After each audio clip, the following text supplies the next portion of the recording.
So, today we're going to talk about attraction. And I have been, the reason why I'm going through this is, first of all, it is something that I've always been quite interested in. Like, why are certain types of people more attractive than certain other types of people?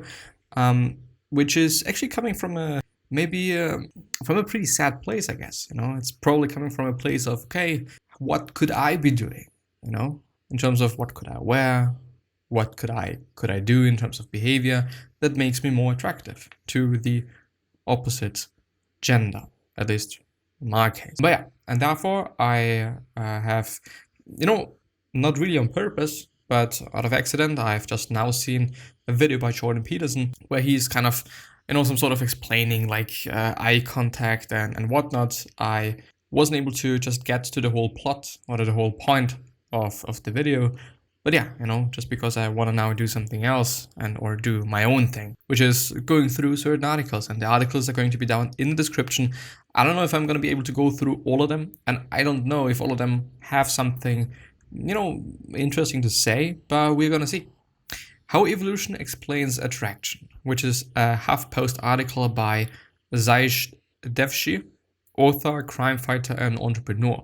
And it is an article from the 16th of, is it November? No, it's not November. September 2014. The way relationships form between people has always fascinated me. How does science explain attraction? Through my study of psychology, I came to understand this a little better and found it fascinating trying to explain and what the science in attraction was from the evolutionary perspective, which is something that's utterly interesting, because, there is reasons for quite everything. And there is also definitely reasons for why we are attracted to certain types of people and so on and so on and so on. The way relationships form between people has always fascinated me. So how does science explain attraction? Within psychology, sexual selection theory is used to explain attraction. But what is this? Well, you have heard of Darwin's theory of evolution, right? Well, unfortunately, when he came up with this theory, there was one big problem with it. To give you a quick brief, Darwin's theory of evolution proposes that through a process of natural selection, the animals who are the fittest survive. Which to some degree I think makes just sense, really does. Fitness relates to an animal's ability to adapt to their environment, either physically or through their behavior. So what would happen over time if that animal who were born with traits that suited their environment had a greater chance to reproduce and thus pass on those successful traits to their next generation? But this theory had a problem, as Darwin noticed many animals had features and traits that actually appeared to hinder their ability to survive within their environment. For example, take the peacock and its huge tail. Why would an animal have such a huge tail when it simply added weight and made evasion from predators more difficult? Surely natural selection would filter such a trait out. It should really, but not unless there was something else that was fighting against natural selection. This is where he created sexual selection theory, the idea that some features in people evolve simply because the opposite sex finds them attractive. But why? Why are some features more sought after than another? These features evolve because they show the opposite sex that even if they have traits that hinder them, they can survive, which ultimately proves their strong genes. A man named Zahavi explained this better, but more on his theory in a moment. Take men and women for example. Men find youth and beauty far more important in their female partner, while women tend to place an emphasis on the ability to provide and care for them, which is resources, which I think makes sense if you think about it from an evolutionary perspective. Physical traits and appearance are important to women, but what we have found is they tend to place a much less emphasis than men, which is quite interesting. Like, why do men find that so important?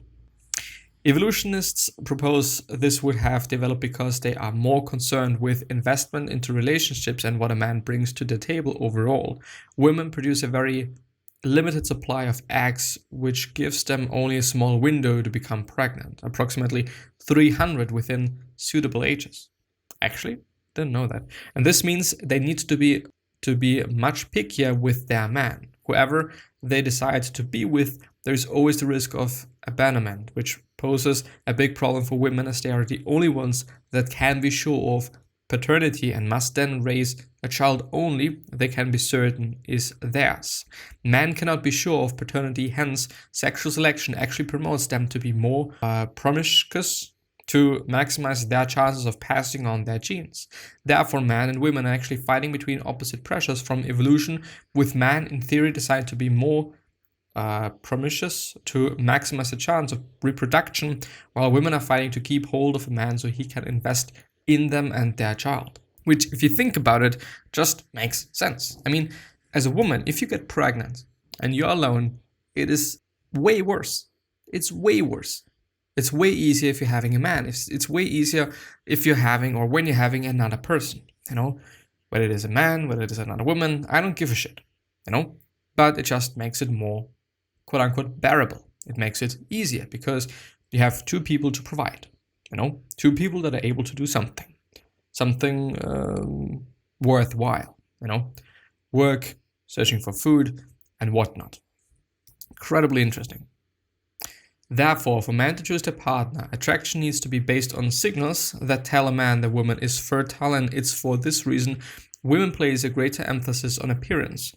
So, which is, makeup, nails, hair, lipstick, eyeliner, you get the idea. It's also why youth is more important to men, as this is a key sign of fertility for them. And also of health, I guess. If this person looks healthy, then I would say, and I would think that the child is also going to be healthy. For women, however, they need a man that's able to provide, care, be emotionally supportive for them and their child, and support them all while ensuring they don't abandon them. Security and stability is therefore more important to women overall from an evolutionary perspective. From a physical perspective, signals for attraction in men are the broad shoulders, square jawline, and signs of physical strength. This tells a woman any children will be healthy and strong, as initially they are looking for features that could be passed on to children.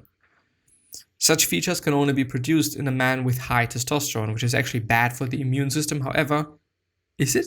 Which is actually bad for the immune system. However, this brings me back to Zahavi's theory. If a man is able to display such traits and still be seen as physically strong, he must have good genes, right? Just like the peacock's tail, therefore this becomes initially attractive for women. Unfortunately, as with most evolutionary theories, for behavior it becomes difficult to prove this either way. Intelligence is seen as attractive for some, but then evolutionists argue this is because it's a key quality needed for survival. You see, that's the problem with evolutionary approaches to behavior. You can never prove or disprove them for certain. In fact, although science may be able to explain attraction using evolution, theories for the formation of relationships suggest something else goes on instead, which is more psychological. You know what? I don't want this video to load there. Please go away. Let's check out this other article. Maintenance mode is on. Site will be available soon. Well, thank you, bitches. Theories for the formation of relationships. Relationship forming theory. Let's see if I can find something. Relationship formation.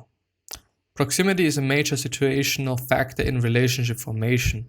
People who have frequent contact are more likely to form relationships. Whether or not individuals will form a relationship is based on non-situational factors such as similarity, reciprocity, self-disclosure, and physical attraction. There's also a slide share. Simply Psychology, Relationship Theories, Revision Notes. Predictors of romantic relationship formation. I mean, there's so many interesting things. I'm not gonna fucking lie. Whoa, okay, this is a 10-page thing, I guess. Let's actually see what the other articles that I've seen are talking about. Looks interesting. It is by the neurosciencenews.com site, and it is an article from 2015. Male attraction to certain body types has evolutionary roots. A psychology study from the University of Texas at Austin sheds new light on today's standards of beauty, attributing modern man's preference for women with a curvy backside to prehistoric influences. The study, published online in Evolution and Human Behavior, investigated man's mate preference for women with a theoretically optimal angle of lumbar curvature, which is a 45.5 degree curve from back to buttocks, allowing ancestral women to better support, provide for, and carry out multiple pregnancies. So this is actually the case. What's fascinating about this research is that it is yet another scientific illustration of a close fit between a sex-differentiated feature of human morphology, in this case lumbar curvature, and an evolved standard of attractiveness, said the study's co-author David Buss at UT Austin, psychology professor. This adds to a growing body of evidence that beauty is not entirely arbitrary or in the eyes of the beholder, as many in mainstream social science believed, but rather has a coherent adaptive logic. Which I, by the way, think is totally the case. I mean, there is just some people that are attractive to so many people. And I mean that there must be reasons for that. There must be reasons for, even if those people can't really explain it. Which apparently, and maybe also out of experience, just happens. Some people just, I don't know, are more attractive than some other people. Whether you can say why it is the case or not, it doesn't actually matter in the end for you, quite, but it's still interesting. But yeah. So women with A, less vertebral wedging at the third to last lumbar vertebra, which is the L3, and B, greater wedging, resulting in a more acute angle of lumbar curvature. A psychology study from the blah blah blah sheds new light on today's standard of beauty, blah blah blah. So what is better now? Is it better now if I'm just having a more of a curvature or less? Or both? Well, the research led by UT Austin alumnus and Bilken University psychologist David Lewis consisted of two studies. The first looked at vertebral wedging, an underlying spinal feature that can influence the actual curve in women's lower backs. About 100 men rated the attractiveness of several manipulated images displaying spinal curves ranging across the natural spectrum. Men were most attracted to images of women exhibiting the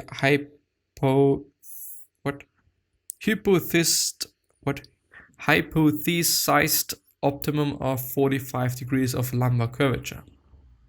This spinal structure would have enabled pregnant women to balance their weight over the hips, Lewis said. These women would have been more effective at foraging during pregnancy and less likely to suffer spinal injuries.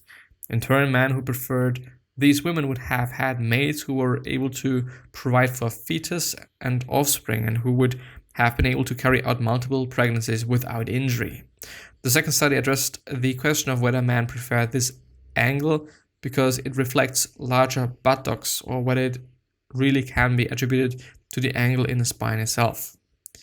Approximately 200 men were presented with groups of images of women with a different buttock size and vertebral wedging, but maintaining a 45.5 degree curve. When consistently preferred women whose spinal curvature was closer to the optimum regardless of buttock size. This enabled us to conclusively show that men prefer women with who exhibit specific angles of spinal curvature over buttock mass, said the study's co-author Eric Russell, a visiting researcher from UT Arlington. Which is really interesting. Gotta have to say there. Crazy. This morphology and man's psychological preference toward it have evolved over thousands of years and they won't disappear overnight. This tight fit between evolutionary pressures and modern humans' psychology, including our standards of attractiveness, highlights the usefulness that an evolutionary approach can have for expanding our knowledge, not just of the natural sciences, but also the social sciences, Lewis said. And that's it with this article.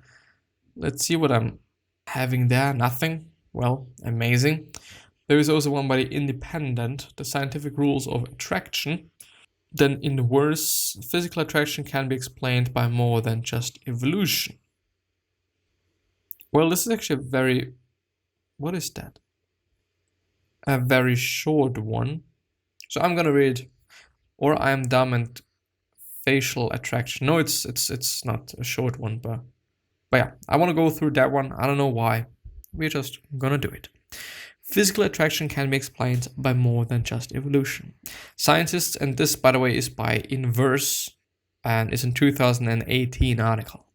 Scientists still haven't figured out exactly why humans are attracted to each and another. According to a controversial 2017 study from the Proceedings of the Royal Society B, researchers claim evolutionary reasons for attraction, while anthropologists say culture is actually the most important factor in determining how we rate attractiveness. In the study, female subjects were given a set of photos each of men's torsos, no faces, just their bodies, and were then asked to pick which male they found more attractive.